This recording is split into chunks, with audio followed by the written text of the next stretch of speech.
तो हाँ जी, देखो जी, ये आपकी जन्म कुंडली का चार्ट है।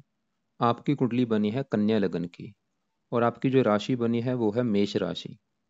आप आपकी अगर मैं कुंडली की बात करूँ, आपके ग्रह देखो जी काफ़ी अच्छे भी हैं, लेकिन कुछ ग्रह आपके 2-3 ग्रह मुझे खराब भी लगे हैं, जो कि अभी आपको मैं पूरा विस्तार से बताऊँगा।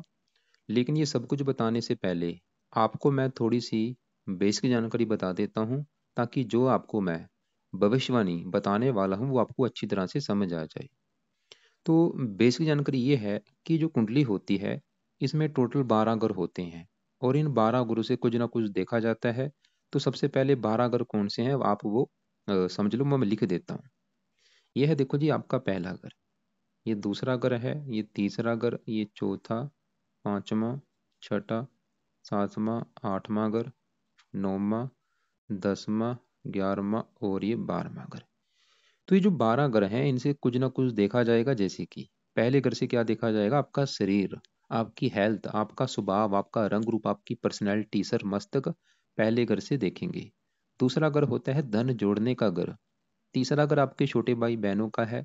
चौथा ग्रह आपकी माता, मकान, वाहन का है।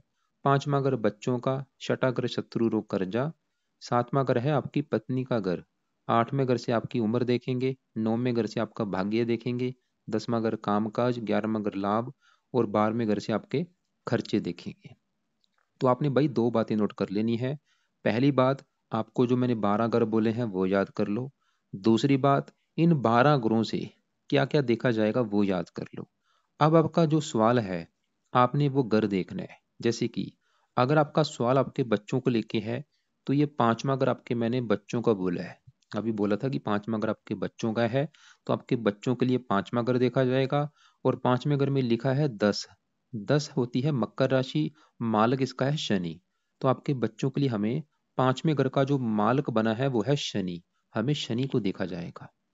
ऐसे ही 10वां घर आपके कामकाज का मैंने बोला है। तो अगर आपके कामकाज के बारे में जानना है, 10वां घर, और 10वें घर में लिखा है 3। 3 है मिथुन राशि, मालक है ये बुध।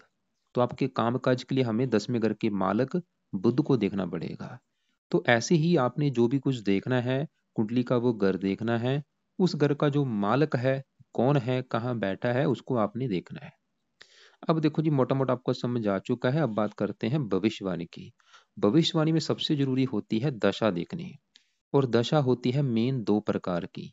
एक होती है महादशा, एक अंतरदशा। महादशा बड़ी होती है, जो कि आपके ऊपर चली हुई है राहु की, और ये 2009 से चली हुई है। अब ये छठा महीना 2027 में खत्म हो जाएगी। तो इसका मतलब ये है कि आपके जीवन के ऊपर पिछले कई सालों से जो बड़ा असर है वो राहु का है। अभी भी वर्तमान में जो आपके ऊपर असर है वो राहु का है। इसका देखो जी आपके ऊपर असर कितना है? 80%। मतलब आपकी जो 100 में से 80% लाइफ में जो भी कुछ हो रहा है, जो भी आप खा रहे हैं, पी रहे हैं, काम कर रहे हैं, आपकी लाइफ में जो भी कुछ हो रहा है, राहु की वजह से हो रहा है। और बाकी बचा 20% आपके ऊपर असर है शुक्र का, जिसकी चल रही है अंतरदशा। ये जनवरी 21 से चली हुई है और जनवरी अभी 24 में खत्म हो जाएगी। तो मेरा कहने का मतलब ये है कि आपके भाई जीवन के ऊपर इन दो ग्रहों का असर है, खासकर राहु का है बड़ा असर। और पिछले देखो कई सालों से चली हुई है। अब जैसे मैंने बोला कि आपके जीवन में जो भी कुछ हो रहा है वो बड़ा कारण है राहु की दशा। 80% आपकी लाइफ के ऊपर असर राहु का है। अब अगर आपका राहु कुंडली में अच्छा निकला, तो ये जो दशा चली है, ये आप समझ लो आपका अच्छा समय चल रहा है। लेकिन अगर आपका राहु कुंडली में खराब निकला, तो ये जो दशा चल रही है आप समझ लो आपका बुरा समय चल रहा है। अब देखो जी, अगर आप मेरे से पूछते हैं कि भाई राहु अच्छा है या बुरा है, तो आपका जो राहु ग्रह है वो मुझे लगा है बहुत बड़े लेवल पे खराब। मतलब आप ये समझ लो आपका बुरा समय चल रहा है। ये आपका भाई राहु मुझे आपकी मतलब उस कुंडली में सबसे ज्यादा जो ग्रह खराब लगा है वो कौन सा लगा है? राहु लगा है। सबसे नेगेटिव ग्रह आपका राहु लगा है मुझे। और कमाल की बात क्या है कि उसी की चल रही है आपके ऊपर दशा। मतलब आपका समय अच्छा समय नहीं चल रहा, बुरा समय आपका चल रहा है। तो सवाल है कि पहले देखो जी, सवाल ये है कि मैंने क्यों बोला है राहु खराब है, भाई क्या कारण है खराब होने का? तो देखो आपका जो राहु है वो यहाँ पे बैठा है 7वें घर में। आपको मैंने अभी बोला था घरों को याद कर लो। ये 7वां घर जो है, ये घर है आपकी पत्नी का घर। 7वां घर देखो जी पत्नी का भी है, इसके अलावा 7वें घर से दिल्ली की इनकम को भी देखा जाता है।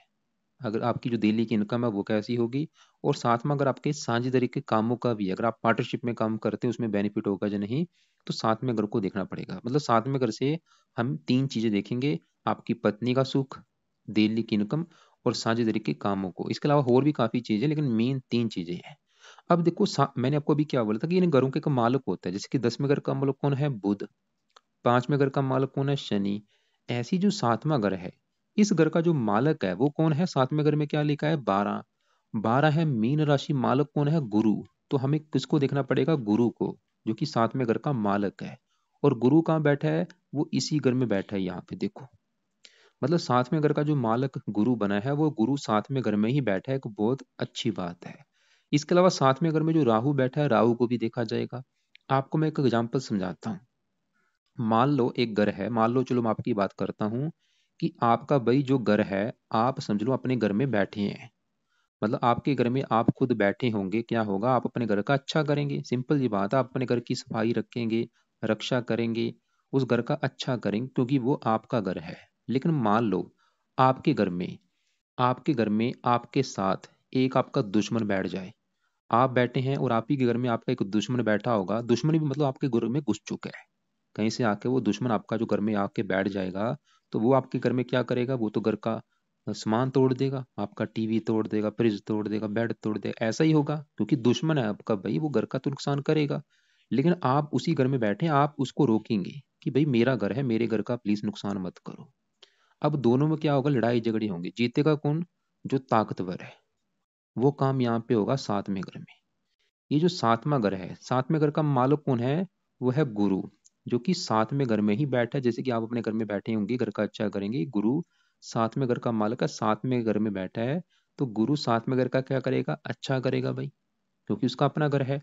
लेकिन 7वें घर में जो राहु है, वो गुरु का है बहुत बड़े लेवल पे दुश्मन। और राहु 7वें घर में बैठा है यहाँ पे, गुरु की ही राशि में, मतलब गुरु के घर में बैठा है और गुरु के साथ बैठा है। तो सवाल यानी कि ये है, आपका राहु क्यों खराब है, उसके हैं दो बड़े कारण। पहला कारण, राहु आपका 7वें घर में बैठा है, जो कि गुरु का घर है, दुश्मन के घर में। और दूसरा कारण है कि आपकी कुंडली में देखो, ये हिस्सा आपको पूरा दिख रहा है कि खाली है। मतलब कि राहु और केतु सभी ग्रह इस साइड में बैठे हैं, राहु केतु के बाकी ये जो हिस्सा है, देखो आपको दिख रहा होगा खाली, सिर्फ सिर्फ चंद्रमा को निकाल के। इसे कहते हैं आंशिक काल सर्प दोष, जो कि आपकी कुंडली में बना है। मतलब राहु दो कारणों से खराब है। पहला कारण कि आपकी कुंडली में राहु बैठा है काल सर्प दोष बना के। एक होता है संपूर्ण काल सर्प दोष, एक होता है आंशिक, मतलब कम वाला। एक ज्यादा होता है, कम वाला आपका बना है काल सर्प दोष। और दूसरा कारण, राहु जहाँ बैठा है वो 7वें घर में बैठा है, शत्रु राशि में। और गुरु जो आपका अच्छा था, गुरु के अच्छे फलों को कम कर देगा ये राहु, चंडाल योग बन चुका है। अब देखो, जैसे कि गुरु, ये 7वां घर मैंने बोला है पत्नी का है, डेली की इनकम का है, और साझेदारी के कामों का है। अब 7वें घर का जो मालिक गुरु, वो तो 7वें घर में बैठा है, वो तो ये दिखा रहा है कि आपको पत्नी का सुख अच्छा मिले, क्योंकि 7वां घर किसका है, पत्नी का। वो अपने घर की अच्छी, मतलब आप अपने घर का अच्छा कर रहे हैं, मतलब गुरु 7वें घर का क्या कर रहा है, अच्छा। गुरु ये दिखा रहा है कि 7वां घर पत्नी का है, तो गुरु ये दिखा रहा है कि आपको भाई पत्नी का सुख अच्छा मिलेगा, पत्नी से अच्छी बनेगी। और 7वां घर डेली की इनकम का, आपकी डेली की इनकम अच्छी होगी, साझेदारी के कामों में नुकसान होगा। लेकिन राहु उल्टा कर रहा है। मतलब अब सवाल बात करते हैं कि राहु के बुरे फल होंगे क्या। अब बुरे फल लिख लो कि राहु के बुरे फल क्या हैं। तो राहु मतलब 7वें घर में बैठा है, तो 7वें घर का क्या कर देगा, सत्यानाश। 7वां घर किसका है, पत्नी का। तो राहु आपको पत्नी को लेकर दिक्कतें पैदा करेगा। क्या दिक्कतें पैदा करेगा, जहाँ तो आपके विवाह में काफी देरी कर देगा, या विवाह आपका हो भी जाता आपकी पत्नी से नहीं बनेगी, लड़ाई झगड़े होते रहेंगे। और कई बार भाई तलाक होने तक भी नौबत आ सकती है, या पत्नी को बीमार कर देगा, या पत्नी से प्रेम नहीं मिलेगा। मतलब पत्नी के मामले में ये राहु आपको खराब फल देगा। दूसरा खराब फल 7वां घर किसका, मैंने बोला दिल्ली की इनकम का। आपको दिल्ली की इनकम को भी लेके दिक्कतें पैदा कर देगा। 7वां घर है साझेदारी के कामों का, अगर आप पार्टनरशिप में काम करते हैं वहां पे भी आपको दिक्कतें पैदा कर देगा। इसके अलावा राहु की होती हैं 3 दृष्टियां। यहाँ से बैठा बैठा 5वीं दृष्टि से इस 11वें घर को देखेगा। 11वें घर में 4 लिखा, कर्क राशि चंद्रमा का घर है, राहु इस 11वें घर को भी नुकसान करेगा। 11वां घर है लाभ, इच्छा पूर्ति, बड़े भाई बहन, इनको भी लेके दिक्कत है। आपकी इच्छाएं पूरी नहीं होने देगा, आपकी आमदन कम कर देगा, खर्चे ज्यादा होंगे, कामकाज में लाभ नहीं मिलेगा। राहु लगन को देखेगा, आपसे लाइफ में बोझ स्ट्रगल कराएगा, आपकी लाइफ में दिक्कतें, परेशानियां, रुकावटें लगी रहेंगी, आपको मेहनत का फल नहीं मिलेगा। और राहु देखो जी तीसरे घर को देख रहा है 9वीं दृष्टि से, राहु तीसरे घर में 8 लिखा है, वृश्चिक राशि। राहु तीसरे, ये जो वृश्चिक राशि, राहु की नीच राशि, मतलब राहु तीसरे घर का तो बड़े लेवल पे नुकसान करेगा। तीसरा घर होता है छोटे भाई बहन, पराक्रम, उद्यम, मेहनत, साहस, इन चीजों को लेकर दिक्कतें। और यहाँ पे देखो जी, एक और नेगेटिव बात है कि राहु तीसरे घर को तो देख रहा है, और तीसरे घर में आपको दिख रहा है कि बुध, सूर्य, शनि बैठे हैं। राहु की दृष्टि ऐसी है जहां पड़ती उस घर का नुकसान करती है, और ये जिस ग्रह को देख लेता है उस ग्रह को भी खराब कर देता है। मतलब राहु ने तीसरे घर में जो बुध, सूर्य, शनि बैठे हैं, ये तीनों को भी खराब कर देगा। तीनों ग्रह आपके वैसे ही अच्छे थे, लेकिन तीनों को खराब कर दिया इस राहु ने। जो कि मैं आपको पहले ही बोल चुका हूँ भाई, आपका राहु बहुत बड़े लेवल पे खराब है, जो कि चल रही है दशा। राहु क्या है, एक दानव ग्रह होता है, जैसे गुरु एक देवता है, ये दानव है, राक्षस की कैटेगरी में आ जाता है। और राहु ने जैसे कि तीसरे घर को देखा। अब देखो यहाँ पे तीसरे घर में जो बुध, सूर्य, चंद्र, शनि बैठे हैं, इनमें से पहले आपके मैं शनि की बात करता हूँ कि शनि आपका कैसा है। ये जो पांचवा घर है, ये है आपकी संतान का घर।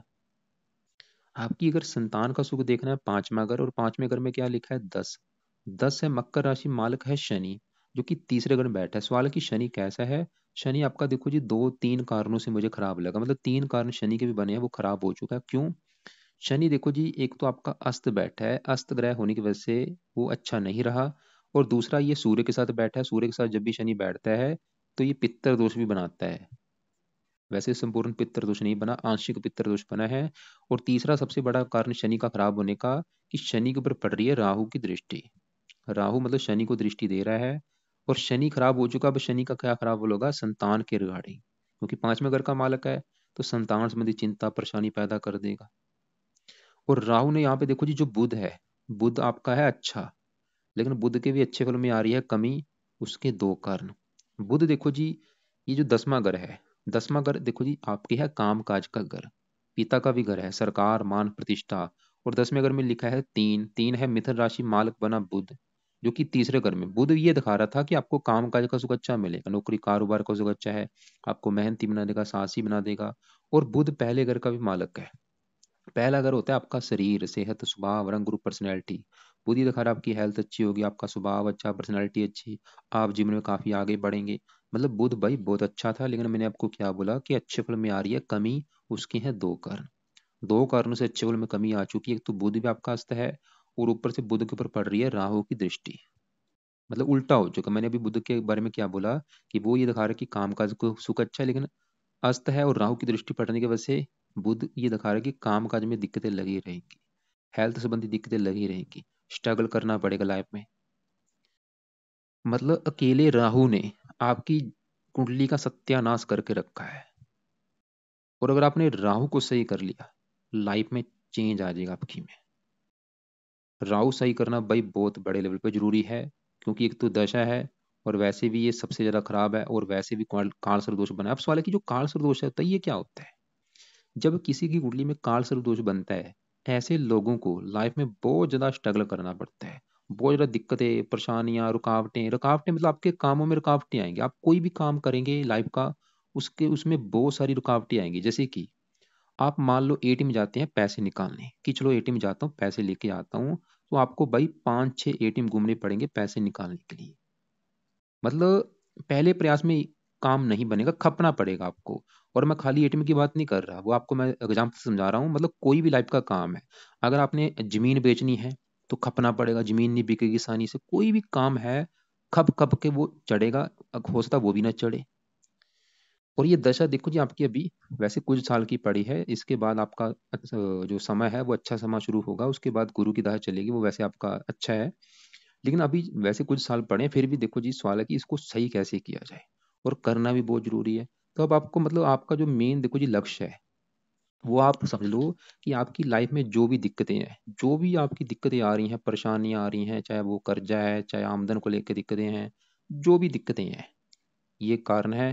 तो इसको सही करना है आपने। सवाल है कि इसको सही कैसे करना है। तो इसको आपके मैं अभी काफ़ी उपाय बताऊंगा। कोशिश करना ज़्यादा से ज़्यादा उपाय करने की। पहला उपाय, आप इसके मंत्रों की संख्या है वो है 18,000। ये 18,000 आपने मंत्र पूरे करने हैं। बाकी आपकी मर्जी, आप इसको चाहे 4 गुना ज़्यादा भी कर सकते हैं, 72,000 भी कर सकते हैं। तो पहला भाई ये मंत्र सिद्ध करनी है। कैसे करना है, ये आपने शुरू करने हैं शनिवार से संकल्प लेके। कैसे संकल्प लेना है, आपको मैं वीडियो एक अलग से भेजूंगा, फिर भी आपको मैं थोड़ा सा भी बता देता हूँ। अभी जो शनिवार आने वाला है, आपने रात के समय शुरू करना है। संकल्प ये लेना है, आपने बोलना है कि हे राहु देवता जी, मेरा नाम, आपका जो नाम है संतान संतु, जो भी आपका नाम है, कि हे राहु देवता जी, मेरा नाम ये है, जात ये है, गोत ये है, आपकी मेरे ऊपर चल रही है बड़ी महादशा, और मुझे लाइफ में बहुत सारी दिक्कतें आ रही, मुझे पता चली ये दिक्कतें आने का बड़ा कारण आपकी दशा है। तो मैं चाहता हूँ आपकी जो दशा वो मेरी अच्छी जाए। आप मेरे साथ में अगर में बैठे हैं, मुझे पत्नी संबंधी दिक्कतें कोई ना आए, क्योंकि साथ में अगर पत्नी का है, वो डेली की इनकम का भी कर रहा है, मुझे डेली की इनकम अच्छी हो, आप 11वें घर को देख रहे हैं, आमदन अच्छी हो, मतलब आप प्लीज अच्छे फल दो मुझे। इसलिए मैं आपको प्रसन्न करने के लिए राहु देवता जी, आपके जो मंत्रों की संख्या है वो पूरी करूंगा। तो इस प्रकार आप संकल्प लेके मंत्र एक बार पूरे करो, चाहे 18 ईयर कर लो, चाहे 4 गुना ज्यादा 72 ईयर कर लो, चाहे 1.25 लाख कर लो। दूसरा पाए, आपने राहु कवच का एक पाठ है वो पढ़ना है रात के समय। और ये देखो जी, पाठ पढ़ने में 2 मिनट लगते हैं, तो कोशिश करो ये पाठ आप कम से कम 4-5 पाठ रोजाना पढ़ लिया करो। 5 नहीं तो 3-2 पाठ तो करो, ज्यादा से ज्यादा मतलब पाठ पढ़ो। और तीसरा पाए, आपने इसका स्रोत का पाठ पढ़ना है, ये भी 2 मिनट का पाठ है। तो देखो, राहु कवच और राहु स्रोत 2 पाठ है, दोनों पाठ आपने पढ़ने हैं रात के समय, और ज्यादा से ज्यादा ये पाठ आपने पढ़ने हैं। मान लो ये दोनों पाठ अगर 5-5 पाठ भी पढ़ते हैं, तो भाई आपके 10 मिनट, 10-20 मिनट लगा लो, लग जाएंगे ज़्यादा से ज़्यादा, या कम कर लो, 3-3 पाठ कर लिया करो। अगर आपको संस्कृत आती है पढ़ लिया करो, नहीं तो ओडी लगा के ये पाठ आप सुन सकते हैं। यूट्यूब पे काफ़ी वीडियो हैं, वहाँ पे आपको मिल जाएंगी।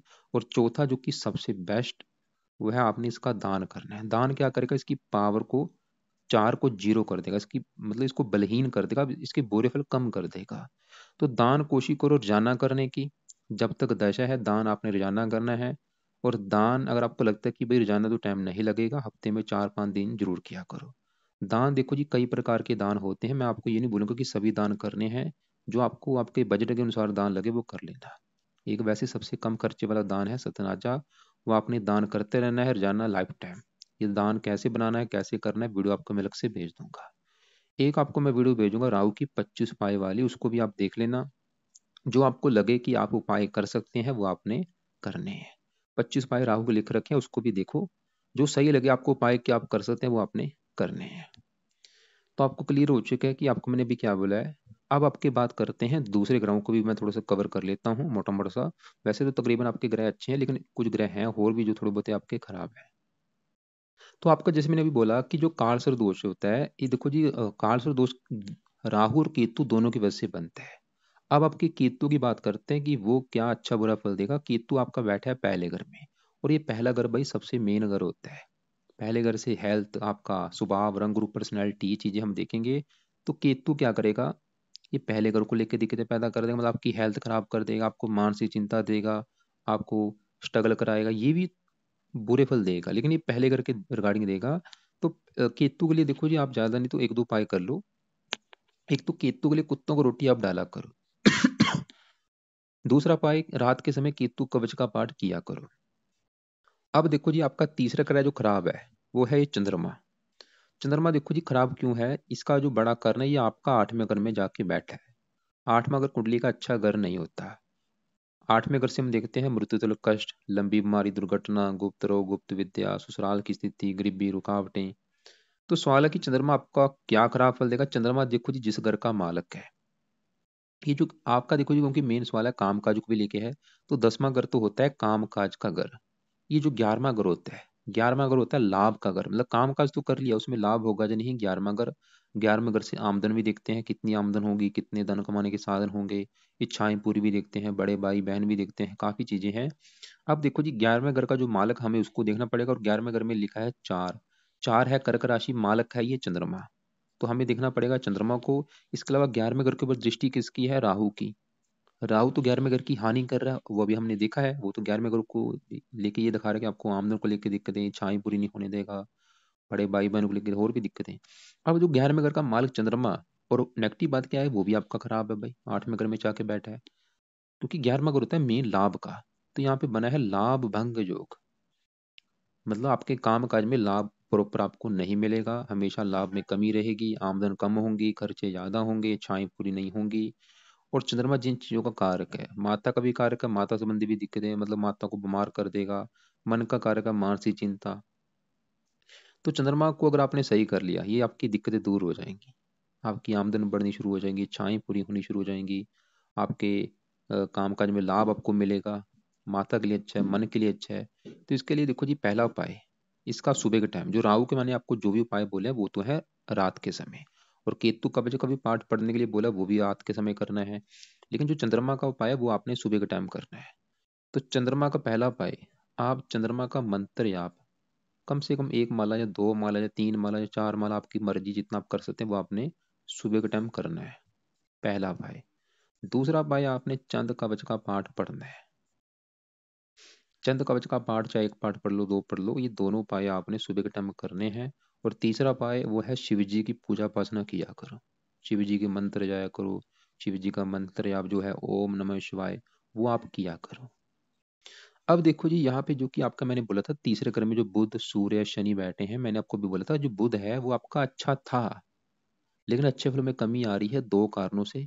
पहला कारण एक तो बुध आपका अस्त है, दूसरा कारण बुध के ऊपर है राहु की दृष्टि। अब सवाल है कि बुध को अच्छा कैसे किया जाए, तो 3 उपाय हैं। सबसे बेस्ट उपाय बुध का है कि आप इसका पन्ना रत्न धारण कर लो, जो कि आपने राइट हैंड की इस छोटी उंगली में धारण करना है, चांदी में जड़वा के। और शुक्ल पक्ष के पहले बुधवार को ये रत्न आपने धारण करना है सुबह के समय, सुबह 7:15 या 8:15 या 9:15 बजे। और धारण करने से पहले कच्चे दूध में या गंगा जल में धो लेना है, धारण कर लेना है। और ये रत्न धारण होगा वेट के आपके अनुसार, अगर आपका वेट है 80 किलो, 8.25 रत्ती, 90 किलो है तो 9.25 रत्ती का धारण करो। और ये चांदी में आपने जड़वा के धारण करना है, अच्छी क्वालिटी का लेना है, लैब टेस्टेड हो। अभी अगर आपका बजट नहीं है, मैं आपको ये नहीं बोलूंगा कि आज ही कर लो, धारण कर लेना, चाहे 1 साल में, 2 साल में, 3 साल में कर लेना वैसे। लेकिन रतन से भी जो बेस्ट है वो है बुध का, आप मंत्र आप करके भी इसकी पावर को बढ़ा सकते हैं। मंत्र है ओम बम बुद्धाय नमः। तो बुध का आप सुबह के टाइम भाई मंत्र आप कर लिया करो, चाहे 1 माला चाहे 2 माला। तीसरा पाए, हरे रंग के कपड़े ज्यादा पहना करो, नीले कपड़े बिल्कुल पहनने बंद करो, या कभी कभार पहन सकते हो। तो 3 उपाय बुध के मैंने बोले हैं। अब देखो जी, इस और सवाल है कि बुध के उपाय करने से क्या फायदा होगा, क्योंकि बुध आपके देखो जी 10वें घर का मालक है, काम काज का सुख बहुत अच्छे लेवल पे बढ़ जाएगा आपका, नौकरी कारोबार सुख मिलेगा, पिता के लिए अच्छा है, मान प्रतिष्ठा के लिए अच्छा है। और शरीर का मालक, हेल्थ अच्छी रहेगी, आप रोगों से बचेंगे, स्ट्रगल कम हो जाएगा, आपको मेहनत का फल मिलेगा, बुद्धि तेज हो जाएगी, बिजनेस के लिए अच्छा है। अब इसी घर में जो शनि बैठा है, मैंने आपको बोला था शनि भी आपका खराब है 3 कारणों से। एक तो शनि अस्त है, ऊपर से सूर्य के साथ बैठा है, जब भी सूर्य के साथ शनि बैठता है तो आंशिक पितृ दोष बनता है। पितृ दोष भी वैसे भी लाइफ में स्ट्रगल आता है, दिक्कतें परेशानियां आती हैं। और तीसरा कारण इसके ऊपर है राहु की दृष्टि। तो शनि के बुरे जो फल थे वो संतान के रिगार्डिंग, क्योंकि 5वें घर का मालक है, और ये छठे घर का भी मालक है। छठा घर होता है शत्रु रोग कर्जे का घर। शनि की वजह से आपको रोग भी परेशान करेंगे, कर्जा भी परेशान करेगा, शत्रु परेशान करेंगे। मतलब अगर आपने शनि को सही कर लिया, बड़ा फायदा, क्योंकि 5वें घर का मालक है, संतान के लिए अच्छा होगा, एक आप कर्जे से बचेंगे, रोगों से बचेंगे। तो सवाल है कि शनि के लिए क्या किया जाए, इसके भी 2-3 उपाय हैं। एक तो पहला उपाय, हर शनिवार को शनि के मंदिर माथा टेकने जाया करो। और जब वहां पे माथा टेकने जाएंगे, वहां पे आपने जाके बोलना है कि हे शनि देवता जी, आप मेरी कुंडली के 5वें घर के मालक है, जो कि है संतान का घर। मुझे एक बार संतान संबंधी दिक्कतें आ चुकी, मैं चाहता हूँ मुझे संतान का सुख अच्छा मिले, इसलिए आपके मैं मंदिर आया हूँ।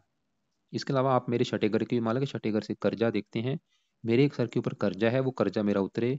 और भी आपके जो बुरे फल है वो प्लीज मुझे ना मिले, मैं आपसे जुड़ा हूँ, आज आपके मंदिर आया हूँ, और आपके हर शनिवार को मंदिर में आया करूंगा। क्योंकि आपके भाई वैसे भी जो इष्ट देव है वो शनि देवता है। तो पहला उपाय लिख लो कि आपने हर शनिवार को शनि के मंदिर माथा टेकने जाना है, और वहां पे जाके प्रार्थना करनी है। दान वैसे करने का ज़्यादा जरूरत नहीं, खाली माथा टेक के आओ, वहां पे 5 मिनट बैठ के ओम शम शनिश्चर नमः ये मंत्र आप कर लिया करो।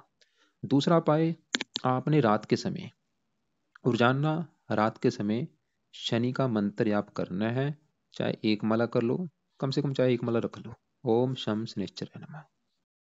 तो ये 2 आपने उपाय करने हैं, शनि के मंदिर जाना है और शनि का मंत्र जाप कर लिया करो।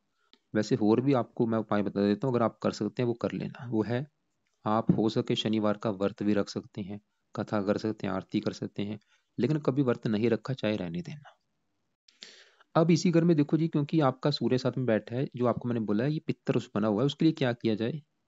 एक तो आप देखो जी, एक पाठ हुआ है पित्तर स्रोत का पाठ है, क्योंकि यहाँ पे ज़्यादा उपाय हो जाएंगे, आपको लगेगा कि भाई इतने उपाय मैं कैसे करूँ, तो वो चाहे आप बाद में कर लें, उसको पेंडिंग रख लो, 1-2 साल के बाद शुरू कर देना। पितर स्रोत का पाठ पढ़ दिया करो। अब आपका शुक्र की बात करें, क्योंकि आपके ऊपर वर्तमान में शुक्र की दशा है, ये फिलहाल आपका अच्छा है। ये चौथे घर में बैठा है शुक्र, देखो जी 9वें घर का मालक है और दूसरे घर का धन का भाग्येश। चौथे घर में बैठा है, मकान वान का सुख आपको लाइफ में देगा। 10वें घर को दे रहा, काम काज के लिए अच्छा है। वैसे 10वें घर का माल थोड़ा सा खराब है, लेकिन फिर भी शुक्र काम काज के लिए अच्छा है। मंगल की बात करें, मंगल देखो जी दूसरे घर, मंगल एक तो 8वें घर का मालक है, जहाँ ये एक लिखा है 8वें घर का मालक है। और इसके अलावा मंगल आपका तीसरे घर का मालक। मंगल वैसे मार्केश है, लेकिन मंगल रले मिले आपको फल देगा। मंगल दूसरे घर से चौथी दृष्टि से 5वें घर को देखेगा, उच्च राशि है। ये गर्भपात आपकी दिखा रहा है कि पत्नी का गर्भपात हो सकता है, लेकिन ये उत्तर के भी जुग लेके बैठा है, संतान का सुख अच्छा दिखा रहा है। वैसे 8वें घर को देखेगा, अपना घर है, उम्र लंबी कर देगा, तकरीबन अच्छा है। एक काम मंगल का करो आप देखो जी, एक हनुमान जी का पाठ किया करो, क्योंकि उसकी वजह से आपके 3-4 ग्रह अच्छे हो जाएंगे। क्योंकि अगर आप हनुमान जी की पूजा उपासना करते हैं, राहु भी अच्छा होगा, मंगल भी, शनि भी, केतु भी। बाकी जो मेन आपका देखो जी, जो बड़े, क्योंकि ग्रह जैसे मैंने बोला, ये आपका थोड़ा सा सूर्य भी खराब है, लेकिन ये थोड़े बहुत ही खराब है, समझ लो इतने के खराब है, इतने के बस। और जो राहु खराब है वो इतना, इतना इससे भी 10 गुना लगा लो। तो बाकी देखो जी, आपकी अभी जो दशा है वो खत्म होने वाली है, कुछ 1-2 साल लगा लो पड़ा है। 24 पूरा, 25 पूरा, 26 पूरा। तो ये दशा खत्म होने के बाद ही आपका असल में असली जो अच्छा समय है वो शुरू होगा। बाकी अगर आपने सही ढंग से ये उपाय शुरू कर दिए राहु के, क्या पता आपकी 40 दिन के अंदर ही लाइफ में चेंज आ जाए। तो इसलिए आप मतलब मेन जो फोकस आपने राहु के ऊपर करना है, फालतू में कोई रत्नदार नहीं करना। खाली मैंने आपको बुध का बोला है पन्ना। इसके अलावा आप जो मेन आपको जो मैंने पाठ पूजा बोले हैं वो आप करो। और इसके अलावा आपको मैं 5-6 वीडियो लक्ष्य को भेजूंगा, उनको भी देखो। राहु का दान ज़्यादा से ज़्यादा करना है, केतु के लिए कुत्तों को रोटी डाला करो। और फिर भी आपको जो मेरी कोई बात समझ ना लगी होगी, या आपने कुछ पूछना होगा, तो आप मुझे कॉल करके पूछ सकते हैं, चाहे व्हाट्सअप कर लेना।